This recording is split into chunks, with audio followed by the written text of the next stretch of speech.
உங்களுக்கு shutter Island படம் பிடிக்கும் அப்படின்னா நீங்க பார்க்க வேண்டிய ஒரு படம் ஸ்டோன் ஹேஸ் அசைலம்.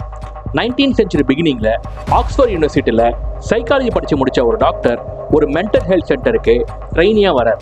அந்த காலத்துல பொதுவா இந்த மாதிரி இடங்கள்ல இருக்கக்கூடிய மனநோயாளிகளுக்கு புதுமையான ட்ரீட்மெண்ட்ஸ் இருக்கும். அவங்க கட்டி போடப்பட்டு கடுமையா தாக்கப்படுவாங்க. ஆனா இந்த அசைலம் வேற மாதிரி இருக்கு. எல்லாரும் சந்தோஷமா வீட்டுல இருக்க மாதிரி உற்சாகமா இருக்கிறாங்க. மனநோயாளிகளோட உலகம் வேற. அவங்க எப்படிப்பட்ட வாழ்க்கையை வாழ விரும்புறாங்களோ அப்படி வாழ விடணும் அப்படின்னு சொல்றாரு இங்க ஹெட் டாக்டரா இருக்கிற பென் கின்ஸ்லி. அந்த இடத்துக்கு பழகிட்டு தன்னோட டியூட்டியை தொடங்குறாரு நம்ம ஹீரோ. அப்போ அங்க இருக்க ஒரு பேஷண்ட்டை ரொம்ப பிடிச்சி போய் அவகிட்ட ரொம்பவே டீப்பா பழகுறாரு அப்படின்னு. அப்போ அந்த பொண்ணு, நீங்க இங்க இருக்காதீங்க, முதல்ல இங்க இருந்து வெளியே போங்க அப்படின்னு சொல்றா. இது ஒரு மோசமான இடம் அப்படின்னு ஒரு ரகசியத்தை சொல்றா.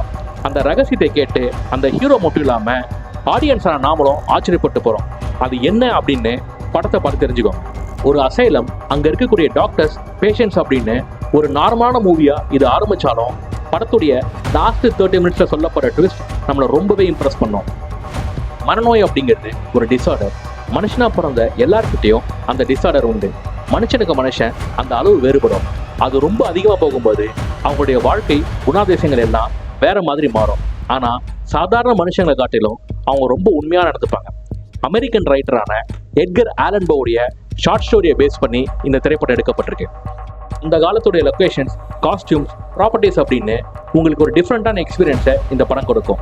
டைம் கிடைக்கும் போது பாருங்க. இதே மாதிரி டிஃப்ரெண்டான படங்களை பற்றி தெரிஞ்சுக்கணும் அப்படின்னா என்னோட சேனலை சப்ஸ்கிரைப் பண்ணிக்கோங்க.